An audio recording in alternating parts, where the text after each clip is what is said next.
Gumagawa ang guhit ng balat sa akin. Pagdala ay nakipagsapalaran. Sa mga makulat ang pinagulat kaya ng magic saga. Good afternoon mga kachikas and welcome sa aking munting channel. Magtagumpay kaya itong si Tanggol sa kanyang plano na salungatin ang pagdating ng transaksyon ng kanyang Lolo Julio at ng kanyang Papa Ramon Montenegro ay siya mismo ang haharang sa transaksyong paparating dahil nais nga talagang pigilan nitong si Tanggol ang isa sa pinakamagandang droga nga na pag-aari ni Mr. Wang at kasama nga nito ang kanyang apo na napakaganda at napakatalino na siya mismo ang nakadiskubre ng pinakamaganda at mataas na kalidad ng kalakal na ngayon nga ay darating na ang isang napakalaking shipment dito nga sa pamilya ng mga Montenegro, kung kaya't dito nga ay naisip ng ating bidang si Tanggol na siya na mismo ang haharang sa napakalaking shipment, kung kaya't dito nga ay miniting niya ang kanyang mga kagrupo at ang kanyang mga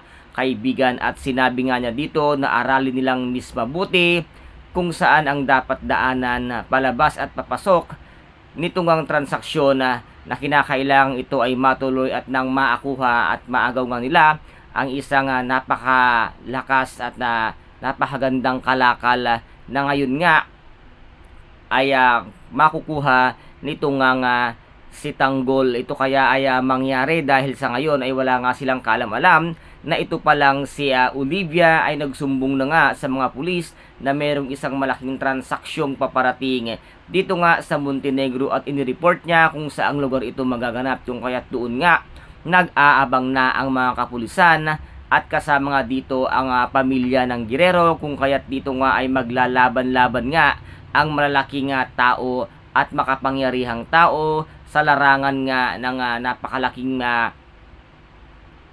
nagbibenta ng mga ipinagbabawal na gamot at malalaking mga sindikato. Kasama nga dito ang pamilya nitong ang si Tanggol at kasama rin ang ating bidang si Tanggol na ngayon ay siya nga ay may isang malaking plano na harangin ang malaking shipment ng kanyang pamilya para ito nga ay hindi magamit ng mga kabataan at maiwas ang mga tao na walang kinalaman at nang makapaghanap buhay sila ng mas matino kaysa naman sa ipagpatuloy ang paggamit ng ipinagbabawal na gamot. Kaya guys, napakarami po nating mga dapat abangan dito nga sa susunod na episode sa FPJ ang Batang Quiapo. At kung nagustuhan po ninyo ang aking videos for today, paki-subscribe na lamang po ng aking channel, paki-like and share para maging update kayo sa lahat ng gagawin kong videos. Maraming salamat po. Ingat, God bless and bye bye.